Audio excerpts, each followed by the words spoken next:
নমস্কার বন্ধুরা, আমি অনির্বাণ। আজকে আমি কথা বলবো ভারতীয় ক্রিকেট নিয়ে। ভারতীয় ক্রিকেটের দুই মহারথীকে নিয়ে, রোহিত শর্মা এবং বিরাট কোহলি।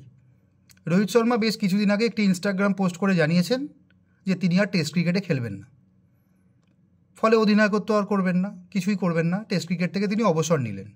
বেশ কিছুদিন আগে তিনি টি-20 ক্রিকেট থেকেও অবসর নিয়েছেন, এখন টেস্ট ক্রিকেট থেকেও অবসর নিলেন। ফলে আর একটি ফরম্যাট বাকি থাকলো, ওয়ান ডে, যে ফরম্যাটে Rohit Sharma one of the best, one of the greatest. তিনটে ডাবল সেঞ্চুরি আছে, ওপেনিং স্লটে নেবে এবং ক্যাপ্টেন্সি করেও তিনি ভারতকে অনেক শিরোপা দিয়েছেন। রিসেন্ট চ্যাম্পিয়ন্স ট্রফিও ইন্ডিয়া চ্যাম্পিয়ন হয়েছে এবং চ্যাম্পিয়ন্স ট্রফির ফাইনালেও তিনি দুর্দান্ত পারফর্ম করেছেন। তার মনে হচ্ছে এই মুহূর্তে তার টেস্ট খেলা সম্ভব না তার পক্ষে, কারণ ফিটনেস এবং ফর্ম বিচার করে তিনি ভেবে দেখেছেন যে টেস্ট ক্রিকেট তার জন্য নয়। যাই হোক, এবার আসি বিরাট কোহলির প্রসঙ্গে। বিরাট কোহলি আজ বিসিসিআই সূত্রে জানা গেছে বিরাট কোহলি টেস্ট ক্রিকেট থেকে অবসর নেওয়ার ইচ্ছা প্রকাশ করেছেন। অর্থাৎ ইংল্যান্ড সফরে বিরাট কোহলি যেতে খুব একটা আগ্রহী নন। যে 5টি টেস্ট ম্যাচ খেলা হবে ইংল্যান্ড সফরে, সেখানে বিরাট কোহলি যাবেন না।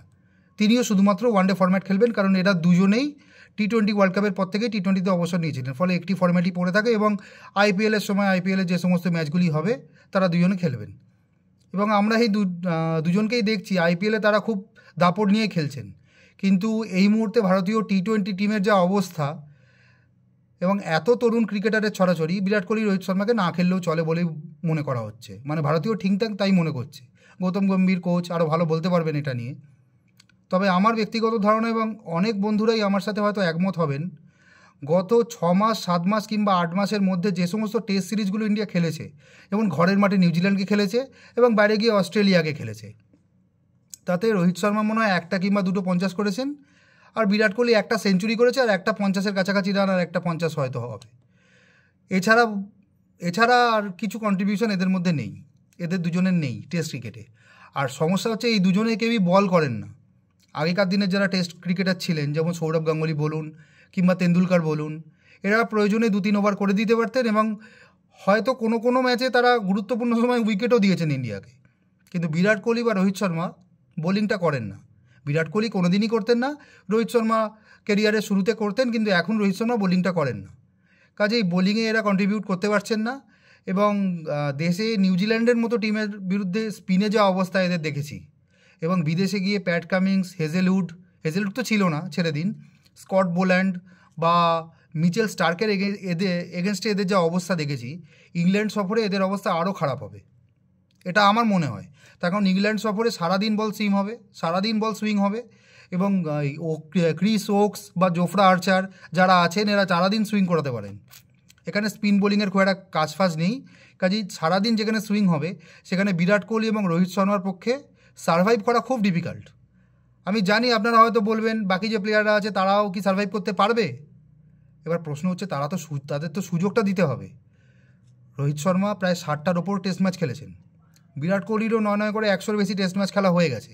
এরপর যদি তারা ঘরের মাঠে নিউজিল্যান্ডের স্পিন আক্রমণ সামলাতে না পারেন, এরপরেও যদি তারা অস্ট্রেলিয়ার মাঠে এতগুলো অস্ট্রেলিয়া সফর হয়ে যাওয়ার পর অস্ট্রেলিয়ার এই অ্যাটাককে না খেলতে পারেন, আর হেজেলউডের মতন বোলার ছিল না, স্কট বোল্যান্ডের বলেই বিরাট কোহলি বিভিন্নভাবে বিভিন্ন জায়গায় আউট হয়েছেন, বিভিন্নভাবে একই জায়গায় আউট হয়েছেন এবং একই ভুল তিনি বারবার করেছেন।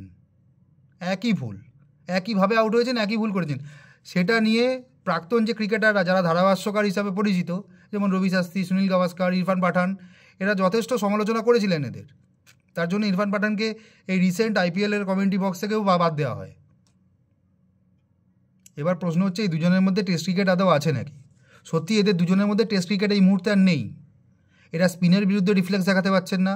ফাস্ট বোলিং যে একদম ঠিকঠাক যে ফাস্ট বোলিং, সেই ফাস্ট বোলিংকে ওরা খেলতে পারছেন না। হ্যাঁ, এনারা খেলে দেবেন, শ্রীলঙ্কার ফাস্ট বোলিংকে খেলে দেবেন, ওয়েস্ট ইন্ডিজের ফাস্ট বোলিংকে হয়তো খেলে দেবেন, বাংলাদেশের ফাস্ট বোলিংকে খেলে দেবেন, কিন্তু নিউজিল্যান্ড, ইংল্যান্ড, সাউথ আফ্রিকা কিংবা অস্ট্রেলিয়া, এই যে সেনা কান্ট্রি 4টে আছে না, এখানে গিয়ে তারা ফাস্ট বোলিংয়ে সার্ভাইভ করতে পারবেন না। কখনো ঋষভ পান্ত রান করবে, হনুমা বিহারিকে তো আমরা ভুলে গেছি, কখনো শুভমান গিল রান করবে, কখনো যশস্বী জয়সওয়াল রান করবে, সরফরাজ খানকে চান্স দেওয়া হোক সে রান করবে। কিন্তু রোহিত শর্মা এবং বিরাট কোহলির পক্ষে খুব বড় 2-3টে ম্যাচ পরপর চমক দেওয়া ছাড়া ধারাবাহিকভাবে বড় রান করা টেস্ট ক্রিকেটে এই মুহূর্তে সম্ভব বলে আমার মনে হয় না।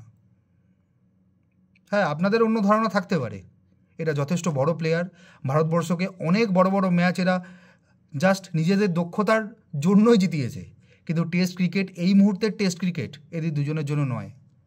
এই দুজন বুঝতে পেরেছে, খুবই ভালো কথা। একজন এর মধ্যে অবসর নিয়েছে, আরেকজন অবসরের পথে। যদি বিসিসিআই কমিটি রাজি না করাতে পারে বিরাট কোহলিকে, তাহলে বিরাট কোহলির এখানেই আমি সমাপ্তি বলে ধরে নিতে পারি টেস্ট ক্রিকেটের। কিন্তু এটাও মনে রাখতে হবে, যে প্লেয়ার 60টার কিংবা 100টার বেশি টেস্ট ম্যাচ খেলে, তার দক্ষতা নিয়ে প্রশ্ন তোলা উচিত নয়। কারণ সে সমস্ত পরিস্থিতিতে সমস্তভাবেই রান করেছে। স্পিনের বিরুদ্ধেও একসময় রান করেছে, এবং পেস বোলিং, সঠিক মাত্রায় পেস বোলিং, মিচেল জনসনকে মেরে 4টে সেঞ্চুরি করেছে 2014-15 সিরিজে অস্ট্রেলিয়ার। রোহিত শর্মা আগের টেস্ট সিরিজেই রান করেছে, মানে আগের অস্ট্রেলিয়ার টেস্ট সিরিজের কথা বলছি, আগের ইংল্যান্ড টেস্ট সিরিজেই সেঞ্চুরি আছে তার।